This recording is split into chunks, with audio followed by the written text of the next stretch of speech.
अस्सलाम वालेकुम students, hope you are doing well.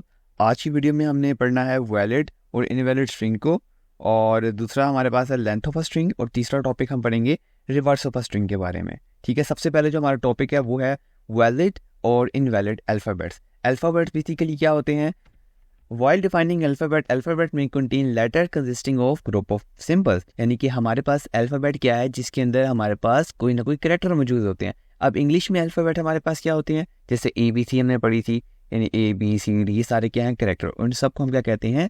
Alphabet कहते हैं। इसी तरीके से हमारे पास जो हमारी ऑटोमेटिक मशीन है उसके अंदर जो हम लैंग्वेज देते हैं उसके अंदर भी कुछ अल्फ़ाबेट होते हैं जो सिर्फ वही एक्सेप्ट कर सकता है जो उसके अंदर अल्फ़ाबेट है। अब जैसे कि इंग्लिश में कोई ऐसे या कोई पैराग्राफ लिखते हैं तो उसके अंदर आप वही कैरेक्टर्स यूज़ करते हैं जो अल्फ़ाबेट के अंदर मौजूद होते हैं। इसके अलावा आप कोई अल्फ़ाबेट यूज़ नहीं कर सकते, वो रूल्स के ख़िलाफ़ हो जाता है। तो इसको एक एग्जांपल की मदद से समझते हैं। एक हमारे पास लैंग्वेज है, ठीक है, और उसका हमने नाम दिया सिग्मा 1, यानी कि अल्फ़ाबेट 1 इज़ इक्वल टू, और इस लैंग्वेज के अंदर हमारे पास 4 कैरेक्टर मौजूद है। एक है B, एक है AB, एक है BAB और एक है हमारे पास T। ठीक है, नाउ कंसीडर एन अल्फ़ाबेट। ठीक है, अब एक और हम लेते हैं जिसमें हमारे पास इसका नाम दिया मैंने सिग्मा 2, यानी अल्फ़ाबेट 2, और इसके अंदर हमारे पास क्या इंक्लूड है?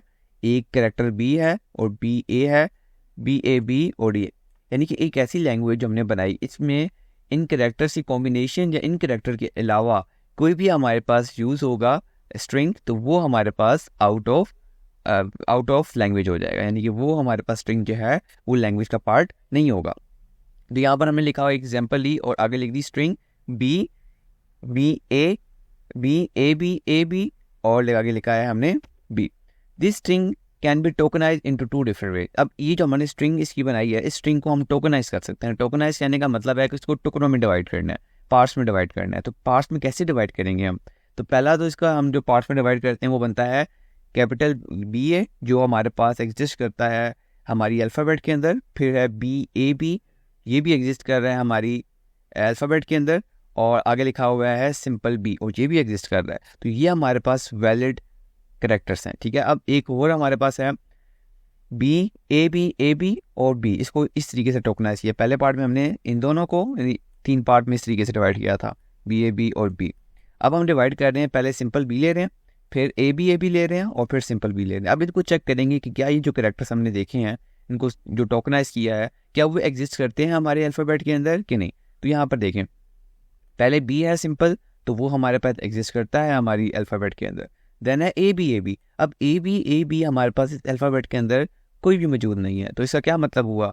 यहीं से आपको समझ आ जानी चाहिए कि ये जो हमारे पास स्ट्रिंग है, जिसे अगर हम इसको इस तरीके से टोकनाइज करें तो वो हमारे पास लैंग्वेज का पार्ट नहीं होगा, क्योंकि हमने इसके अल्फ़ाबेट के अकॉर्डिंग चलना होता है। ठीक है, which shows that the second group cannot be identified as a string। अब जैसे कि मैंने बताया था कि AB के अकॉर्डिंग, ये AB के अंदर अल्फ़ाबेट्स के अकॉर्डिंग हमारे पास ये जो स्ट्रिंग है वो हमारे पास लैंग्वेज का पार्ट नहीं होगा, आइडेंटिफाई नहीं कर सकते इसको as a string. Okay, next हमारे पास है कोई important knowledge. while defining an alphabet of letters consisting of more than one symbol, no letter should be started with the letter of the same alphabet, that is one letter should not be the prefix। prefix से आते हैं पिछले वाले को, मतलब एक हमने character use किया तो उसके पिछले वाला जो कैरेक्टर होता है उसको prefix से आते हैं। however a letter may be ended in the same letter of same alphabet, यानी कि जो लेटर है जिससे स्टार्ट किया था वो उससे एंड पे तो हो सकता है, लेकिन उसका प्रीफिक्स नहीं होना चाहिए। मैं समझाने की कोशिश करता हूँ थ्रू एग्जाम्पल। एक हमारे पास फॉर एग्जाम्पल हम समझते हैं कि एक अल्फ़ाबेट है और उसके अंदर हमारे पास 4 कैरेक्टर्स हैं। एक है B, एक है AB, एक है BAB और एक है हमारे पास सिंपल D।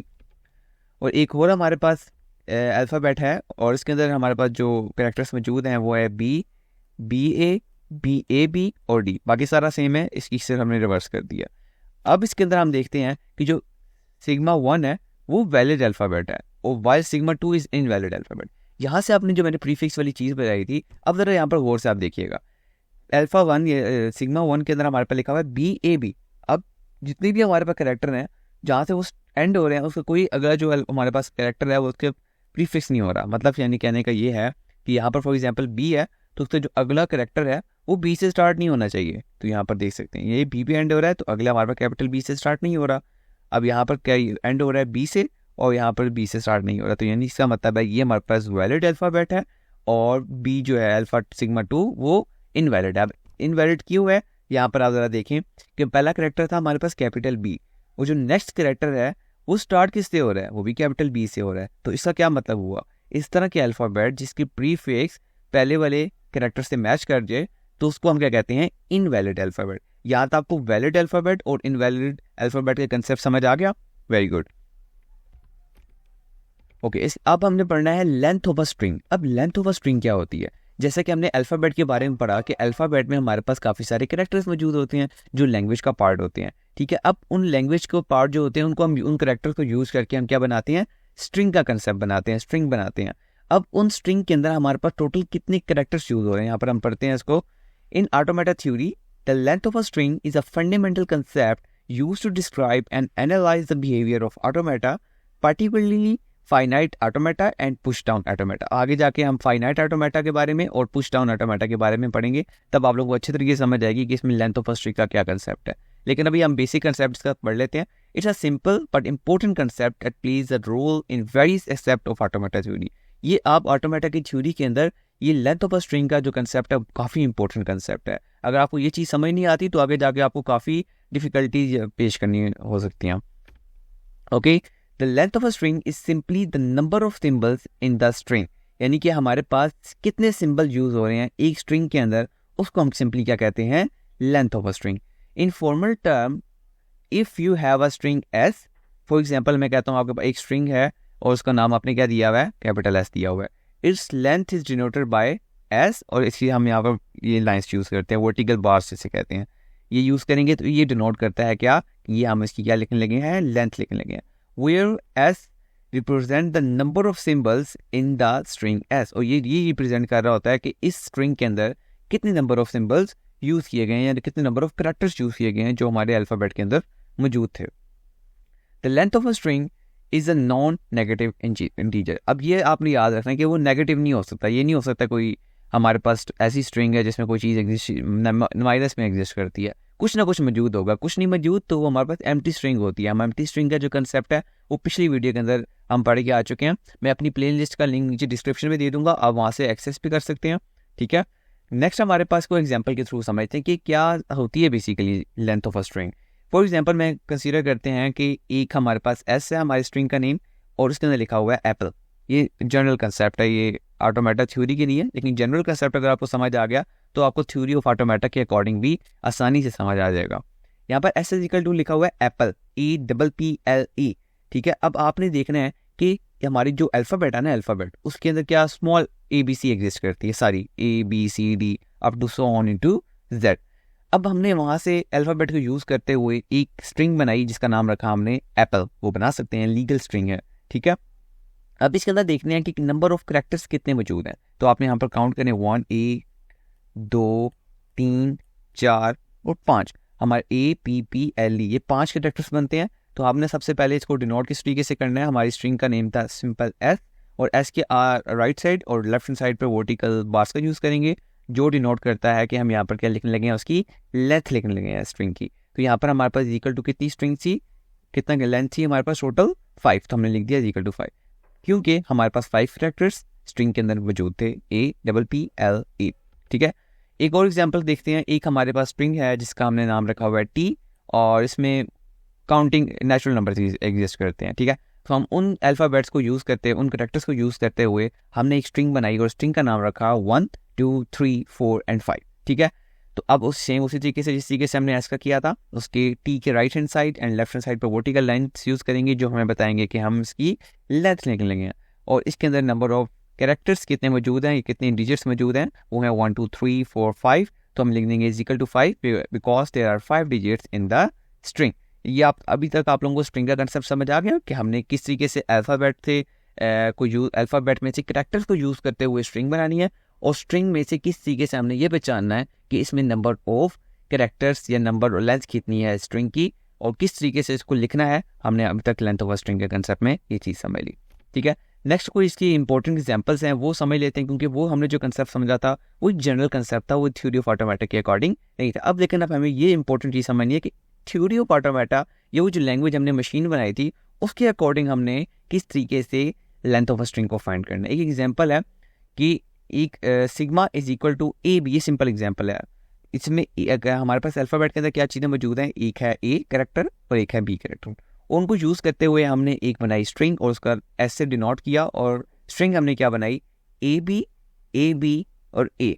ठीक है, अब सेम उसी तरीके से हमने इसकी लेंथ फाइंड करनी है, तो उसकी राइट हैंड साइड और लेफ्ट हैंड साइड पर हम क्या यूज़ करेंगे, वर्टिकल लाइंस का यूज़ करेंगे। और इसके अंदर अगर आप जनरल अगर देखें हमारे पास कितनी आ रही है, 1 2 3 4 5, और नंबर ऑफ करेक्टर्स इसके अंदर कितने यूज़ किए गए हैं, 5 करेक्टर यूज़ किए गए हैं। तो हम यहाँ पर लिख देंगे इज इक्वल टू 5। अब एग्जाम्पल नंबर 2 को आपने गौर से समझना है। ठीक है, एक हमारे पास अल्फ़ाबेट है और जिसके अंदर 4 करेक्टर्स या 4 सिंबल्स यूज़ हो रहे हैं। एक है कैपिटल बी, एक है small A B A B और डी। ये हमारे पास एक वैलिड अल्फ़ाबेट है। कैसे पहचाना, कोई प्रीफिक्स यूज़ नहीं हो रहा जो जिसका जो पिछला वर्ड है उसके साथ मैच कर रहा हो। यहाँ पर देखें बी है तो उसकी स्टार्टिंग किसी और लेटर से हो रही है, एक एंड किस पे हो रहा है बी से, तो उसकी स्टार्टिंग किसी और लेटर से हो रही है। ठीक है, तो हमने ये चीज़ बड़े अच्छे तरीके से समझनी है। वैलिड हमारे पास अल्फ़ाबेट है, इससे हमने क्या बनानी है, एक स्ट्रिंग बनानी है। स्ट्रिंग मैंने बना ली B A B A B. अब इसको हम करते हैं टोकनाइज। अब टोकनाइज वैलिड टोकनाइजिंग करनी है। हमने पिछले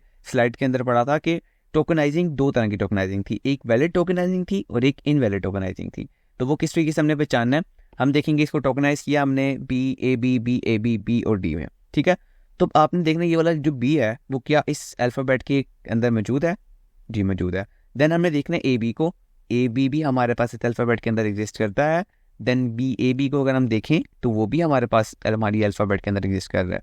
कैपिटल बी भी एग्जिस्ट कर रहा है एंड स्मॉल डी भी एग्जिस्ट कर रहा है। तो ये सारे जो करेक्टर्स हैं हमारे पास मौजूद हैं हमारी अल्फ़ाबेट के अंदर। यहाँ से भी हमें समझ आ गई कि ये जो टोकनाइजिंग हमने किया है बिल्कुल परफेक्ट किया। अब हमारे पास एक ये करेक्टर है, एक ये करेक्टर है, एक ये करेक्टर है, ये करेक्टर है, ये करेक्टर। अगर आप देखें हमने जो पिछली एग्जाम्पल की थी तो आपने हर ए को अलग काउंट किया था करेक्टर, बी को अलग काउंट किया था, फिर ए को अलग count, then B and then A. तो इस तरह हमारे पास बने थे 5। अब इसके स्ट्रिंग के अंदर अगर आप इस तरीके से काउंटिंग करेंगे 1 2 3 4 5 6 7 8, अगर इस तरीके से काउंटिंग करेंगे तो ये हमारे पास करेक्टर्स कितने बनते हैं, 8 करेक्टर्स बनते हैं। लेकिन ये हमारे पास बिल्कुल गलत हमारे पास में है, क्योंकि हमने ये चीज़ समझनी है कि हमारे पास इधर ए बी जो है वो एज अ एक करेक्टर काउंट हो रहा है। ठीक है, जिधर कॉमा लग गया ना, ये वाला कॉमा, इन कॉमे के दरमियान जो हमारे पास बेशक 2 करेक्टर्स हैं अगर देखा जाए ए और बी, लेकिन हमारे पास थ्योरी ऑफ अर्थमेटिक के अंदर इसको एक ही करेक्टर कंसीडर किया जाता है। अब यहाँ पर हमारे पास कितने बन गए, और इसको हम आसानी से पहचान सकते हैं टोकनाइजिंग के थ्रू। अब टोकनाइजिंग की तो हमारे पास नंबर ऑफ करेक्टर कितने आए, 5 करेक्टर्स आए, तो हमारे पास लेंथ ऑफ अ स्ट्रिंग क्या होगी, 5 होगी। ठीक है, अब हमने समझना है कि रिवर्स ऑफ अ स्ट्रिंग क्या होती है। हमें अभी तक 2 कंसेप्ट समझ लिए। हमने अल्फ़ाबेट के बारे में पढ़ा, और अल्फ़ाबेट में हमने कहा वैलिड अल्फ़ाबेट्स क्या होते हैं और इनवैलिड अल्फ़ाबेट्स क्या होते हैं।